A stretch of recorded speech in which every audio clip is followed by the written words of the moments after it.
Hello, I'm Paul Beckwith and I'm at Conroy Pit in Ottawa, and it's December 27th and it's about 5 degrees Celsius and raining right now. And I'm with Newton, taking him for my mud puppy. It's Newton's birthday tomorrow, December 28th. He's going to be 2 years old, and we actually got him on the day that Russia attacked Ukraine, so February 24th, when he was about 8 weeks or so. Yeah, it should be about -5 Celsius right now, and it's or -10 rather, and it's +5. You know, just yesterday it was +10, I believe. So, you know, it's crazy weather around the planet, super warm. You know, as you know, unless we're hit by a super volcano or an asteroid strike in the next couple days, we're basically over 1.5 degrees Celsius.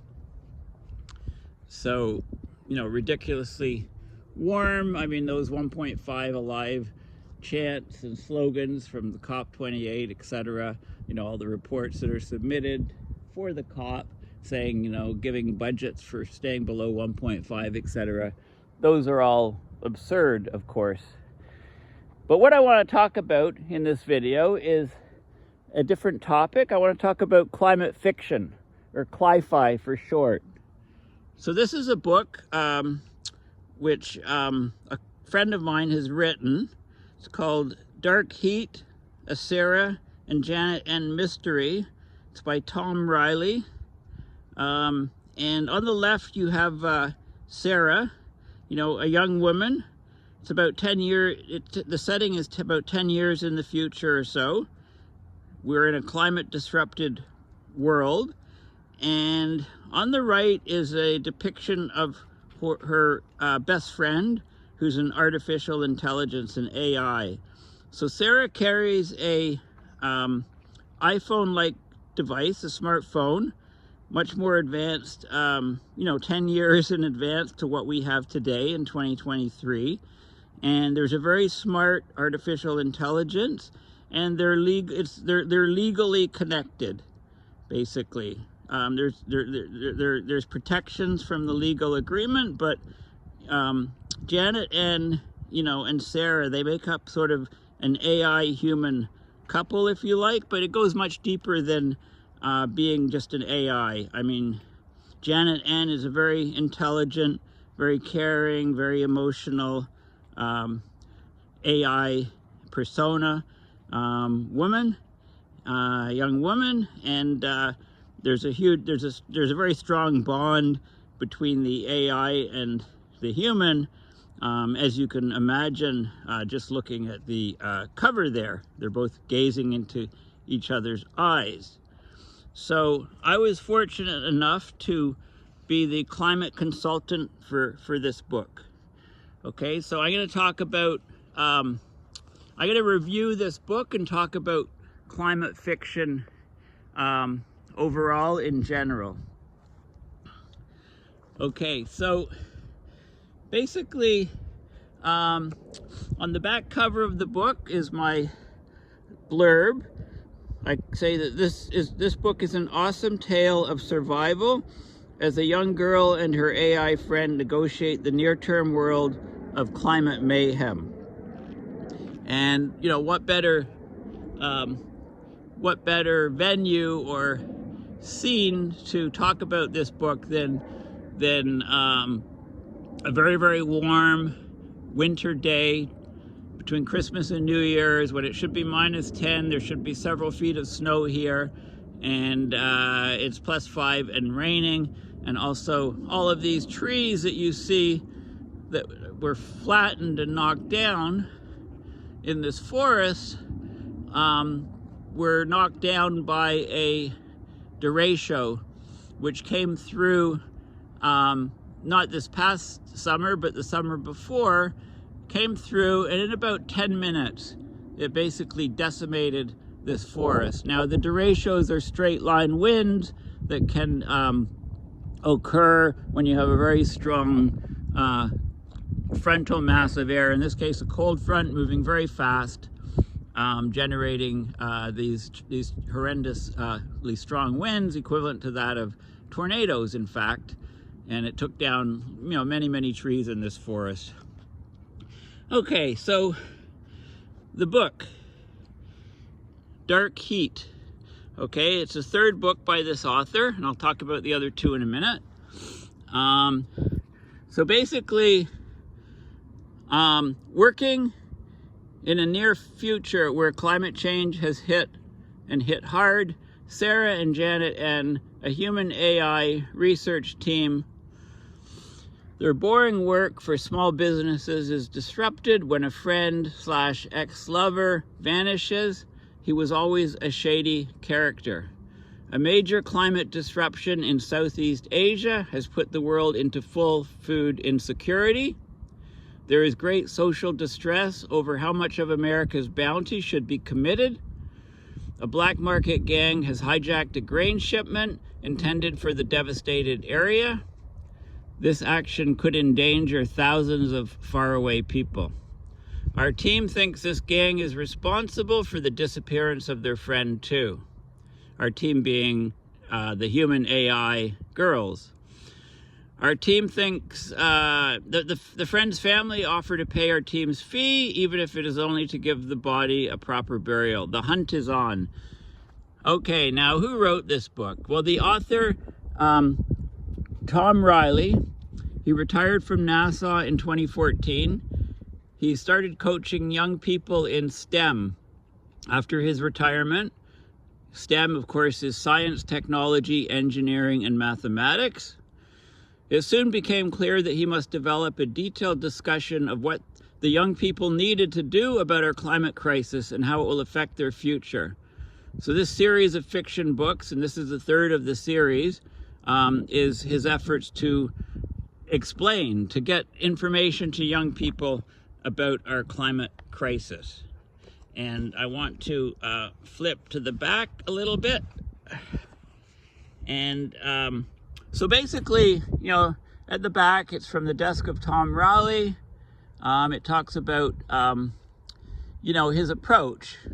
So the whole approach is we need to get our young people into action on the climate crisis. You can scare people into action with intense doom and gloom stories, but this only results in short-term effects and ultimately burnout. This approach has been tried and is failing the young people. A better approach is to give our young people a vision of believable characters. There's the zoomies right here. Okay, doggy. Yeah, good boy. I know, he wonders why I've stopped. We'll go in a few minutes, okay? Okay, so a better approach is to give our young people a vision of believable characters in determined action, even though the times are hard. These must be characters the young people can see themselves sort of being. They can relate to them. And these sort of visions lead to long-term effective actions. So our young people don't read many novels, but they do watch TV. So these stories are geared to be adapted into an open TV series. And the books so far are the first book, and I've read them all. The first book is called Born to Storms. They're all by Tom Riley, and it's a young adult book. There's the second book last year in 2022 is called A Climate of Revenge. It's a mystery. And this book that was just published weeks ago, it's called Dark Heat, of course, and it's a mystery as well. And there's an interesting backstory behind the writing of this book, because Tom Riley is the principal author. This is his brainchild, and there's other people involved. Sarah Nielsen's a young woman who's involved in doing some writing. It has me there, Paul Beckwith, review and climate consultant.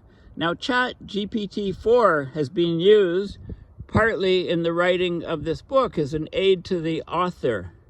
It basically is a wordsmith to put together some paragraphs and sentences and paragraphs and, you know, a page or two on a specific topic. And then, of course, it's heavily edited.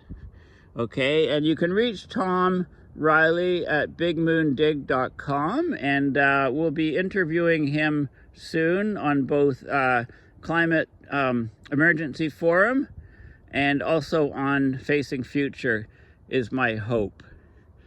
Okay, and it's interesting because the AI is JanetH. You know, there's all kinds of sort of blogs that she does from an AI point of view, and a number of those are actually written by AI, and there's a lot of good climate information in them. Okay, so you know, this book, I highly recommend this book. You can it's available on Amazon, yeah, it's really, it's a genre that, you know, it's hard to get it's hard to get into the circles of young people. Lots of them are on social media, but not a lot of them are reading novels. So the idea of a TV series, if it comes off, would be a good way to get hold of people. But anyway, I'm just going to walk a little bit because my dog is taking off anyway, and I'm going to talk about some of what I got out of the book. So I read it. I've read it 3 times. I just finished reading it over the holidays a couple days ago. The final version, the final edited version. The first couple times I read it was to do some edits to the book. Okay, so I'll just continue walking. So there's a lot of interesting new things in this book. The AIs have advanced significantly so that they have, I mean, it's not too much of a stretch to think of, you know, the ChatGPT and the AIs that generate images, for example. You know, lots of people are using AIs to write code for them, computer code. A friend of mine says in Excel, when he's got to do some very complex spreadsheets, he just gives a detailed description and the AI generates the code for him. So, you know, we're there already in a lot of aspects. You know, the climate disruption is happening much sooner than people might imagine. You know, this year maybe has been a wake-up call to some people with huge climate disruption. But, you know, you wouldn't know that if you attended the COP. You know, it's like talking about things, you know, it's being run by, in an oil country with an oil company president running the COP. You know, it really looks like the whole system's been captured. Right? John Kerry was all excited thinking, well, we got to work with the oil companies and stuff, but you know, there's just nowhere near enough action, and you know, we're all going to suffer the consequences. In fact, we are. I'm going to get off this muddy road. So one of the things I really like about this book is the idea of the AI human aspect sort of being symbiosis. You know, the AI actually not competing against humanity, but actually aiding individuals, you know, as they go about their daily lives, you know, doing organization, doing chores, you know, an instant encyclopedia, you know, it's, you know, full of knowledge and full of, you know, in terms of, you know, a mystery. There's grains being stolen. We're in a food shortage in the world. You know, a lot of store shelves are empty. You go into a grocery store and there's pictures of food where there should be the actual food because, you know, that helps the people in the store recognize what they need to restock, etc. But a lot of aspects that I've talked about in my videos in the past number of years the concepts appear in the book. And I think it's great. I mean, Tom, the author, has been following my work for quite a while. and he just incorporated into his story. I mean, some of the ideas of, you know, the heat waves that we're being subjected to. I mean, the characters, you know, Sarah and her AI, JanetH, you know, they go through, you know, they try to investigate these crimes in a near-term future in a world that's been pretty much hit hard by climate change. You know, there's heat waves, there's food shortages, packaging in stores. You don't find white packaging or colored packaging anymore because the white is bleached paper, and it's not an environmentally friendly process, and all of the dyes or stuff are fossil fuel source based. So everything comes in like brown paper, for example, in stores. You know, there's heat waves, there's wildfires, there's floods. All of these elements are in the book, and there's discussions on a so-called iron fleet, which does iron seeding in the ocean to stimulate phytoplankton blooms. And there's you know, people that have their AIs have basically humidity sensors, temperature, humidity sensors that measure also incoming sunlight and other factors to determine wet bulb temperatures. So alarms go off when people are carrying these things. Alarms go off if they need to get into cool places. There's cafes called the Cool Cafe, which are buildings specifically designed to have natural cooling for the most part, so that people can go in there and you know, use them as places of refuge in a you know, heat and drought constrained world. There's discussion of human tipping points, you know, where essentially, you know, when will we reach the point where enough people are concerned about the climate crisis that there can be a tipping point to address the issue. And there's a whole new report that came out during the last week, the second week of COP, by the University of Exeter on global tipping points.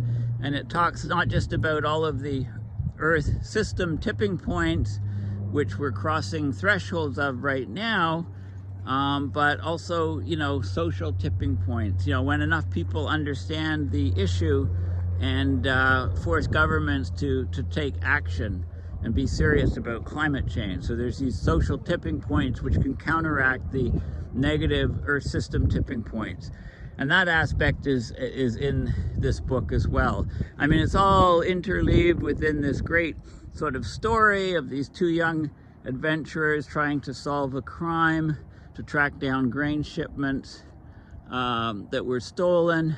And you know, there's genetic analysis of the grains, there's the human AI interactions. There's actually some deep questions in this book which are quite fascinating to me. One of them is, what do you do with obsolete AIs? You know, what happens when technology is good enough that AIs are basically sentient and become legal entities? You know, you can't just, and then they're obsoleted. What they're doing is surpassed by newer AIs. So what do you do with the older AIs? I mean, do you just unplug them like a toaster? I mean, that can't be that ethical. These are sentient beings. So what do they do? You know, where do they end up? You know, you try to repurpose them. They go to some sort of holding place for AIs, and then you try to repurpose them for maybe, you know, people that don't have AIs, poorer countries, etc. But then, and how do you keep the security there for AIs? Because, you know, there's a lot of cybersecurity issues, and there can be cyber attacks and so on. So all of these factors are intertwined into this wonderful climate fiction story that Tom Riley has written. You know, I highly recommend, you know, if you're looking for a gift, or, you know, if you're interested yourself in how we can get more people to recognize and take climate change seriously. There's lots of different venues, like in the arts, you know, there's movies, there's books, there's magazines, there's short stories, you know, that we can, you know, where we can utilize climate fiction. We can weave a story, a fictional story, into, you know, occurring in the future in a background, you know, of, you know, abrupt climate system change, just to raise awareness and to reach, you know, all of these things kind of help us get closer to this social tipping point, if you like, where humans finally recognize, well, we're all going downhill very quickly. You know, there's going to be global food shortages in about 10 years, I've been saying for quite a while. And, you know, in this book, it's kind of written into a fiction story of the grain shipments and people lining up in their cars for potatoes, and the world is that of electric cars and robo taxis and things like that. So it's just kind of eye-opening of what, you know, what a possible future can be in a climate constrained, climate you know, severe climate change world, you know, where people try to go about and live their daily lives and you know, get by, because they're, you know, it's a very resource constrained world. So, but there is hope, you know. I mean, this is for young people. There is hope that, you know, people are trying to make changes to survive basically in this very stressed world, and they're actually making some gains. I mean, and I think hope, you know, hope is really part of the human condition. And, you know, it's a way to get people to, but I mean, as Greta Thunberg says, hope without action is pointless, right? It's, you know, you can have hope on changing things, but it's the action that you take that is really key and important. So anyway, thanks for listening to my videos. And yeah, it's climate fiction. Dark Heat by Tom Rowley is an avenue that you might want to have a look at. It's a different way of looking at the climate crisis by imagining what the future will be like in a climate constrained world. So thanks again, and yeah, bye for now.